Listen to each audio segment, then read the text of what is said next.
Ey, qué rollo. Este año se terminó Chainsaw Man, uno de los mangas más populares y queridos por el público. Un manga que tuvo la particularidad de que se dividió en dos partes, donde la parte 1 es considerada como de los mejores mangas del shonen moderno y un referente de esta nueva generación, pero que la parte 2 pues como que no causó las mismas reacciones y más bien dividió mucho al público. Y miren, la neta, yo he sido alguien que como que siempre he defendido la parte 2 de Chainsaw Man, siempre la defendí mientras estaba en emisión, pero he de decir de que cómo concluyó y cómo terminó, pues sí, no me terminó de gustar, a mí tampoco. Entonces en este video vamos a hablar sobre por qué la parte 2 no es igual de buena que la parte 1, porque en mi opinión la parte 2 no es mala, no es mala como tal, simplemente es un producto muy inferior a lo que fue la parte 1, porque la parte 1 neta está muy cabrona. Y antes de ir directo a la parte 2, vamos a hablar de la parte 1 y por qué es considerado de los mejores mangas de la historia. Para empezar, en la parte 1 toca varios temas como el control, el poder y lo que para mí es como un tema bastante marcado en la obra, pero que casi nadie menciona, por lo menos yo no he visto que mencionen, que es el amor. El control lo podemos ver en Denji, alguien que no tiene control de sí mismo, de sus emociones, de sus impulsos y en general no tiene control de su vida. Y esto es aprovechado por Makima, a quien Denji decide entregarle todo el control a ella de su vida, y Makima pues lo termina moldeando, diciéndole qué hacer, porque pues Denji no puede pensar por él mismo porque es muy agotador para él. Entonces pues termina dándole todo su control de su tiempo, sus emociones y de todo, pero pues al final eso solo llevó a más dolor para Denji, con la muerte de sus seres queridos y con la casi muerte de él también. El poder creo que sí he tocado en varias ocasiones. Para empezar, el propio Chainsaw Man, como saben, Pochita es en teoría el demonio más poderoso de su universo. Casi todo lo que se desarrolla en la historia es porque quieren a Pochita, porque quieren a Chainsaw Man. De hecho hay un arco completo que es creo que el próximo arco que van a animar, que es el de los asesinos, que todo eso gira en matar a Chainsaw Man. Además de que en varias ocasiones se menciona esto de que los humanos son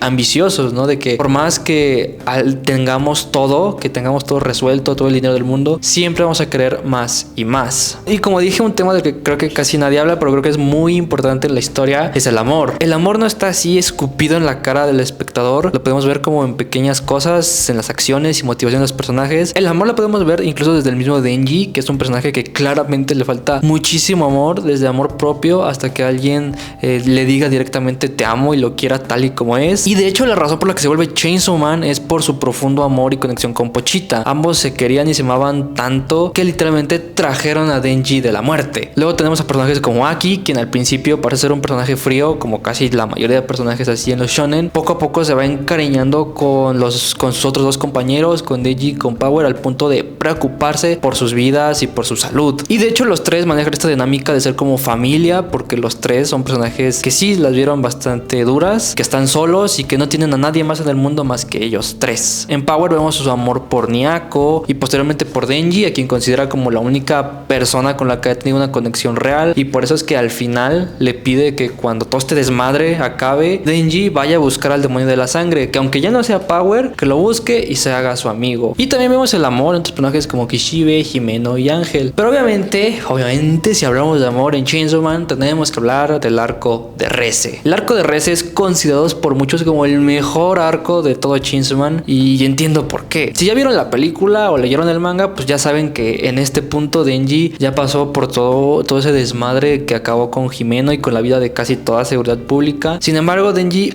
ya tiene como una vida mejor establecida, pues ya se empieza a llevar mejor con Aki, con Power, tiene una casa, tiene una vida cómoda. Entonces Denji está en este punto donde su vida pues está bien, lo tiene todo, bueno, no lo tiene todo, pero tiene lo suficiente para ser feliz. Y de hecho él mismo dice que lo único que le falta pues es un amor, que antes de la llegada de Reze pues era Makima, ¿no? Pero entonces llega Reze y todo se tambalea para el buen Denji, porque Reze se presenta como esta figura que es como espontánea, que aparece de la nada en su vida, pero llega para cambiarlo para siempre. Reze es esto que le falta justo a Denji, ¿no? Esta conexión, este amor, esta pareja que él tanto ha buscado conflicto y que parece que se le presenta así en su cara, y esto pues ya empieza a mover algo dentro del corazón de Denji, porque pues él supuestamente tiene todo su amor para Makima, pero Reze llega pues a literal a entrar en conflicto, ¿no? Le crea un conflicto a Denji, y con Reze vive cosas que él no había tenido la oportunidad de vivir, como ir a la escuela, como nadar, como pasar un rato, un tiempo con una amiga, y eso es algo muy hermoso que por cierto en la película está representado de increíble manera. Pero como es costumbre en Chainsaw Man, nada es lo que parece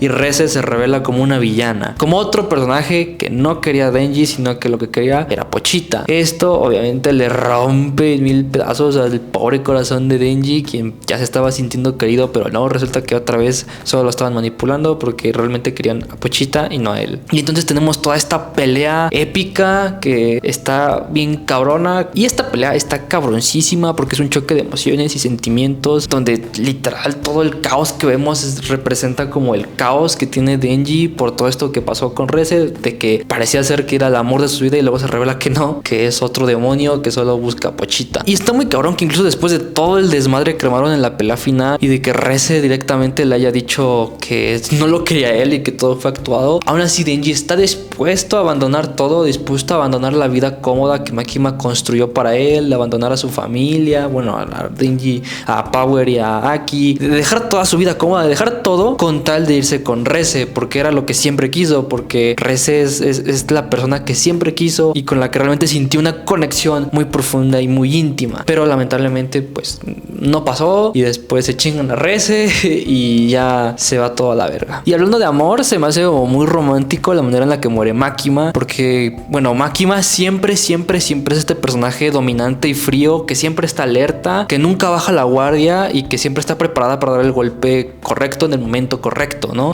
Recordemos esta escena donde Kishibe literal apunta, ¿no? Makima is listening, que Makima está en todos lados, siempre está preparada para atacar. Y justo en la pelea final, cuando ella cree que gana, Makima tiene un momento de vulnerabilidad, su único momento de vulnerabilidad, donde justo es revelando su amor por el demonio de motosierra, perdón, por Pochita.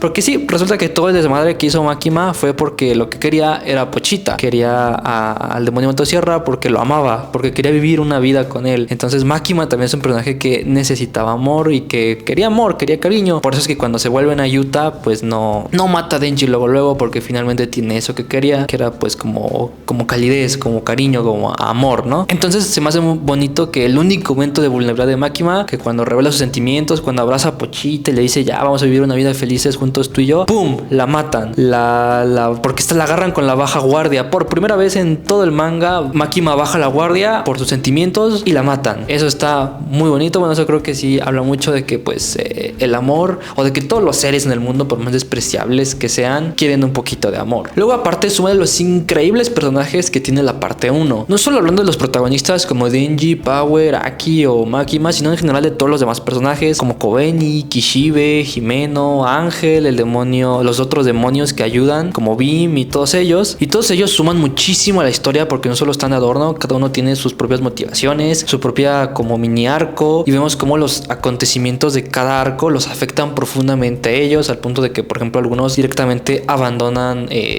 seguridad pública, ¿no? Como Kobeni. Además súmale el increíble dibujo de Fujimoto en la parte 1 y su forma tan como cómica, vulgar, trágica de contar la historia, pues todo eso sumándolo te da un manga, una parte 1 muy chingona, muy cabrona, y que yo digo que sí o sí tienes que leer. Pero entonces, ¿qué pasó en la parte 2? ¿Por qué si veníamos de una parte 1 tan buena, la parte 2 tambaleó? Obviamente para hacer este video releí la parte 2 y tengo que decirte que no siento que empezó mal. De hecho yo creo que la parte 2 empezó muy bien con esta presentación de Asa, que es la nueva protagonista, ya que al inicio conocemos las motivaciones, los miedos, los deseos de Asa. Vemos a un Denji que aunque siempre me causó conflicto, que nunca dejó de ser este güey que solo la quería poner. Aunque al inicio de esta parte 2 todavía tenía estos momentos donde parecía ser un pajero, como que de repente le reconectaba la ardilla y decía, hey, no, ¿qué estoy haciendo? No, ya soy otra persona.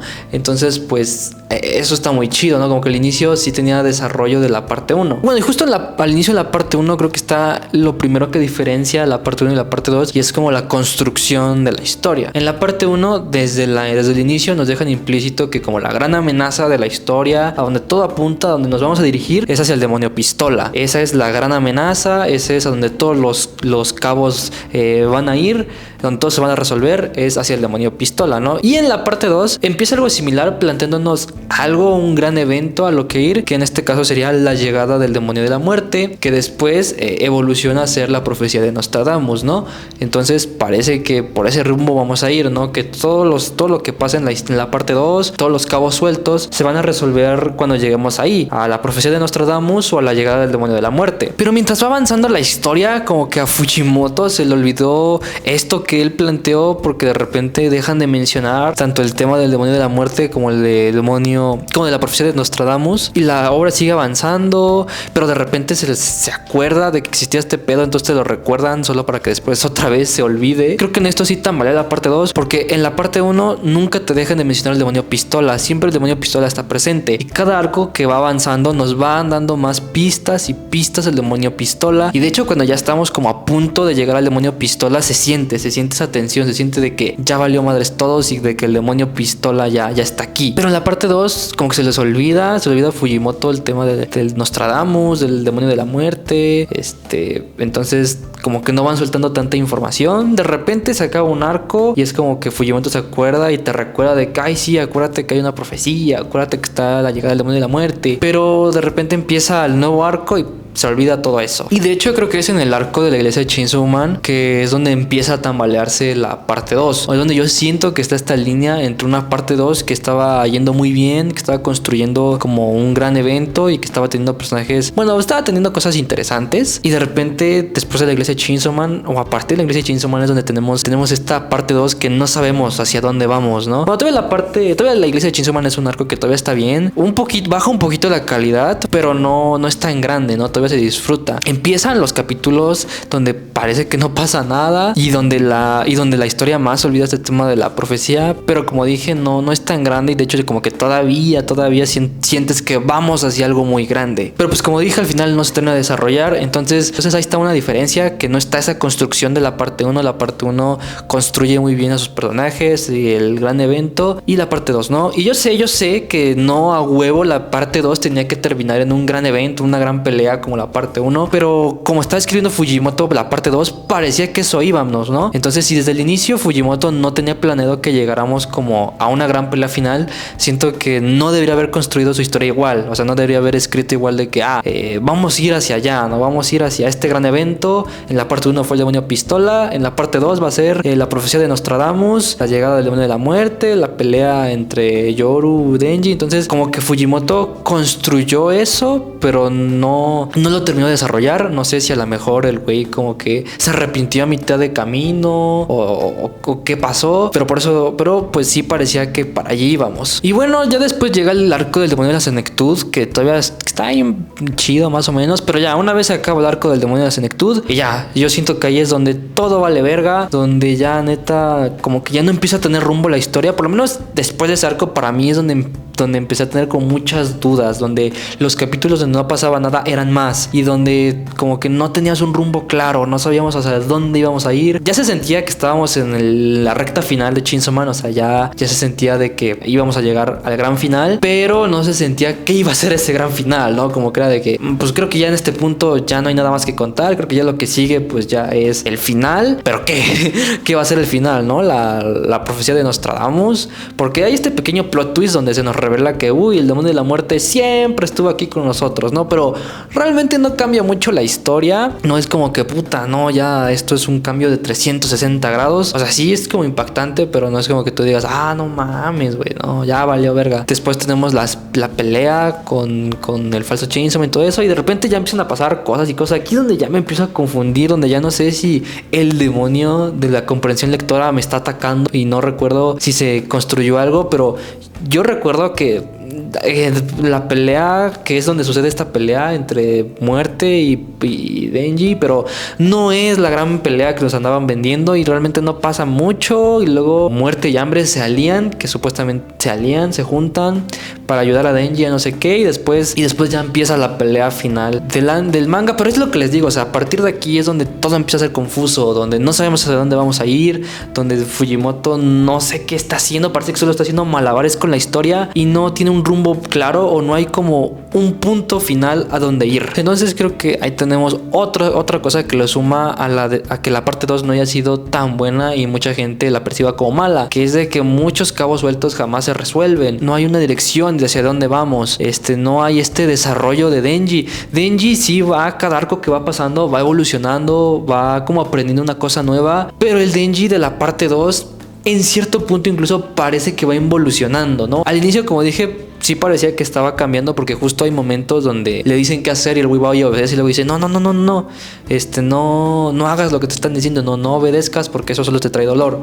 Entonces como que de repente parece que es el mismo pajero, pero no, regresa. Pero de repente en un punto en la historia sí parece que se queda atascado Denji, que se queda en el mismo personaje, que parece que no aprende, que parece que en su lugar va involucionando en vez de evolucionar. Entonces esa parte no me gustó mucho. Y luego todo el arco de Asa, sobre que se sentía una mierda, sobre que sentía que nadie la amaba y que lo único que ella merecía era la muerte, donde se odiaba profundamente. También siento que se olvida, siento que ya no la vuelven a mencionar, y mientras va avanzando el manga ya se olvida. Creo que en un punto sí, con Asa se olvida completamente de que tenía este arco y simplemente funciona como este interés romántico de Denji, que o sea sí está bonito, en cierta parte parece que estaba construyendo bien, pero todo su desarrollo, ¿qué pedo? ¿Dónde está? Ya no llegamos a nada. Y luego, pues hablando de desarrollo, quiero hablar de los personajes. Como dije hace un momento, la parte 1 goza de excelentísimos personajes. En la parte 2 no hay personajes así. Digo, omitiendo a Asa y Denji, que claramente iban a ser los que mejor desarrollo tenían porque pues, son los protas. Los demás personajes, neta, no son ni al nivel, ni similares, ni a la altura de los de la parte 1. Tenemos a Yoshida, que funge como este aliado / enemigo de Denji, pero que realmente no, como que no hay mucho, güey. Es como que, es Yoshida, el güey, pues no frío, pero el güey así que es como muy serio, que siempre está vigilando a Denji, pero ya, ese es su único chiste. No sabemos más de él. Y de hecho yo recuerdo que había muchas teorías de que quién era Yoshida. Había muchas teorías de que Yoshida no era quien decía ser, que probablemente era mucho más viejo de lo que aparentaba por cómo actuaba, por cómo reaccionaba ante las cosas. Parecía que Yoshida, pues, era un personaje que tenía algo oculto, pero que nunca sabremos porque el güey se muere de la forma más pendeja posible. Literal, reaparece solo para explotar a la verga, güey. Y ahí Dios, y ahí quedó Yoshida. Y nunca sabremos quién fue realmente Yoshida. Porque aparte estaba interesante porque en la parte 1, si recuerdan, como que Kishibe era el personaje con el que también tiene un diálogo ahí medio interesante. Entonces parecía que era como su mentor, o que Kishibe era el mentor de Yoshida. Y siento que era un personaje que no supo aprovechar muy bien Fujimoto, y pues simplemente se deshizo de él y ya. Luego están personajes como Fumiko, que a ver, sí es un personaje misterioso con todo esto de que hay un chingo de Fumikos, pero igual como que nunca terminamos de saber bien de ella, y de hecho se muere y ya, la verga, nunca sabemos nada más de ella. O sea, está interesante ese tema de que hay un chingo de Fumikos y que tiene un trato con ella misma, pero pues ya, o sea, me gusta su introducción como este personaje que parece que ella sí quiere realmente a Denji y no a Pochita, pero nuevamente es un personaje que no es lo que parece y que solo está controlando a Denji, ¿no? Que es parte de seguridad pública y que se está encargando de mantener a Denji o a Chainsaw Man pues a raya, ¿no? Pero igual no es un personaje que tú digas, puta, vas a recordar para toda la vida, güey. No, es Fumiko, güey, la morra que le agarró el pito a Denji en el cine, güey. No le veo otro chiste. Y luego están dicen las vendedoras de humo, Muerte y Hambre, que olvidé sus nombres, creo que eran Kiga y no recuerdo la otra. Bueno, está Kiga, que se presenta como Hambre, pero que después resulta que es Muerte. O sea, aparece. Está chido cómo aparece al inicio, como es esta persona que está a lo lejos, que está viendo de lejos, que parece que está moviendo las cosas, ¿no? En el acuario, recordemos que ella es la responsable de que todo el acuario sea un demonio. Entonces, y tiene estas miraditas con Yoshida y negocia con Yoshida. Entonces estaba muy interesante porque era como este personaje misterioso que parecía que estaba moviendo las cosas y que justo no sabías como sus intenciones, y ese era el misterio, ¿no? Pero igual no se sabe mucho más de ella. De repente se menciona que tiene amigas y no sé qué desmadre, pero igual no. Pero nuevamente es un personaje que siento que no tiene tiene otro chiste más que ese, no lo conocemos a fondo, cumple su función de ser muerte y después llega hambre y que es más de lo mismo. Entonces creo que sí, de personajes secundarios, creo que sí está muy mal, sí está muy inferior a la parte 1 hablando de personajes secundarios. Y es que en una serie larga, los personajes secundarios son prácticamente el secreto para que sea una gran serie, güey. O sea, solo recuerda las grandes series que tú has visto, series como Breaking Bad, como Game of Thrones, como tu serie favorita. Casi todas, aparte de que tiene un excelente protagonista, tienen excelentísimos personajes secundarios, personajes que complementan la historia, ¿no? La parte 1 supo entender eso muy bien y por eso tenemos muchos personajes increíbles y que se quedaron en la mente de la gente y que la gente quiere y que lo siguen recordando el día de hoy. Pero la parte 2, o sea, la parte 2 yo creo que más allá de Asa, nadie más se va a acordar de Yoshida o de muerte, de hambre. O sea, están chidos sus diseños, ponte para hacer cosplay, pero más allá de que tú digas, puta, qué personajazo Kiga, pues no, ¿verdad? Igual Fumiko, ¿no? Entonces, pues sí, siento que eso le faltó muchísimo sabor en cuestión de personajes a la parte 2. Algo que sí le tengo que dar como el mérito a Fujimoto es que no necesitó regresar a personajes de la parte 1. O sea, sí regresa a Katanaman y Quan Chi, pero regresan así de que un ratito. Quan Chi literal es la que nada más sale para, yo creo que para puro fanservice. Yo no sé ni para qué la trajo de vuelta a Quan Chi, porque Quan Chi solo aparece, hace un desmadre, bueno, cumple su función, le dice a Asa de que aguas, güey, y ya se va a la verga, güey, no vuelve a aparecer nunca más. Yo siento, a mi parecer, que Fujimoto planeaba regresar de alguna manera a los híbridos, por eso regresó Quan Chi, ¿no? Porque el misterio que quedó de la parte 1 era de que, murió Makima, entonces los híbridos también se murieron a la verga, o no. Entonces, en la parte 2 de repente aparece Swordman, que parece que los híbridos sobrevivieron, y después aparece Quan Chi, y es como que, no mames, entonces sí, ya confirmadísimo, los híbridos regresaron, y entonces se crearon estas teorías de que, verga, entonces Reze puede regresar, ¿no? Pero pues puro pedo, güey. O sea, nada más aparece Quan Chi ese ratito que les digo y no vuelve a aparecer. Katanaman todavía tiene un poquito más de historia, de desarrollo, pero no es mucha, literal, solo aparece para ser papeado nuevamente por Chainsaw Man y ser arrestado otra vez. Entonces, pues se fue a la verga. Un personaje que me hubiera encantado ver sería Kobeni, porque está cagado, güey. La neta, Kobeni es un personaje chistoso. Yo siento que igual no tenía mucho que aportar en esta parte 2, pero hubiera estado cagado verla, ¿no?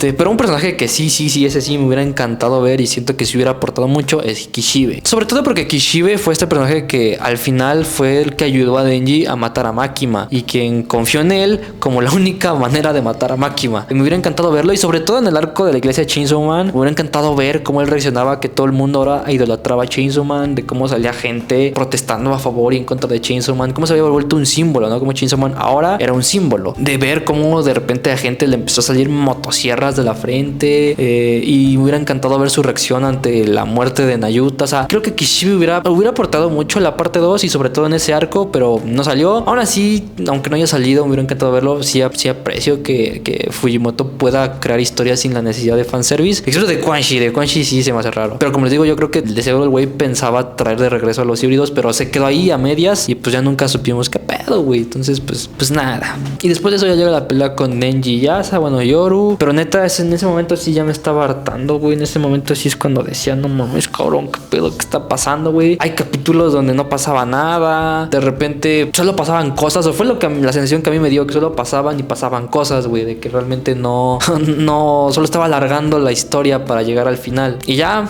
se acabó. Del final, sí, tengo muchas cosas que decir del final, pero eso va a ser para su video aparte. De momento, este video solo es de la parte 2. Entonces, en conclusión, la parte 2 no es mala, o por lo menos yo no creo que sea mala, simplemente que la parte 1 es muy chingona. La parte 2, yo siento que lo que intentó hacer Fujimoto sí era como hacer algo completamente diferente a la parte 1, que eso está chido, que se arriesguen, eso está verga, arriesgarse. Pero siento que como el güey no lo construyó bien. Por ahí leí de que supuestamente Fujimoto, está la teoría de que ya estaba harto de dibujar Chainsaw Man y que lo único que quería era apurarse, porque bueno, en entrevistas recientes sí dijo de que a él le gusta muchísimo escribir. Él es más fan de escribir, de desarrollar personajes, desarrollar historias, que de dibujar. Entonces se cree, está la teoría entre los fans de que el próximo manga de Fujimoto solo va a ser escrito por él y va a contratar a otro güey para dibujar, porque pues el güey ya dijo que no disfruta tanto dibujar. Eso en parte explicaría por qué el dibujo fue decayendo y por qué de repente el manga pareció no tener dirección. Mientras la parte 1 es una parte sólida, concisa, que va a una dirección y va firme en esa dirección. La parte 2 tambalea, arranca bien, pero se va tambaleando hasta que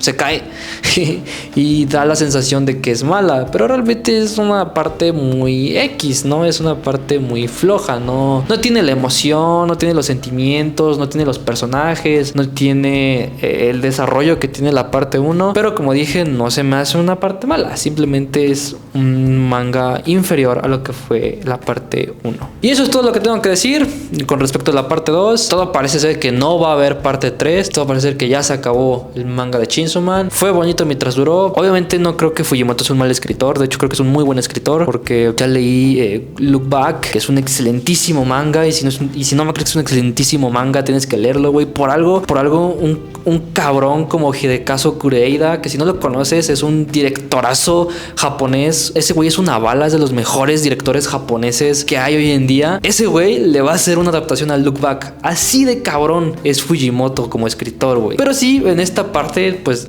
no sé qué le pasó, güey. Se le atrofió la tatema, algo ahí no conectó en su cerebro y pues terminó entregando una parte 2 bastante floja. Pero bueno, eso fue todo. Espero les haya gustado este video, les haya entretenido y hayan pasado un buen rato escuchándome hablar mamadas. Bueno, no mamadas porque es Chainsaw Man. Chainsaw Man está bien chingón. Entonces, pues nada, sigan en mis redes sociales. Estaremos viendo el próximo video y pues ya haré su video respectivo sobre el final. Entonces, nos vemos a la próxima. Bye bye.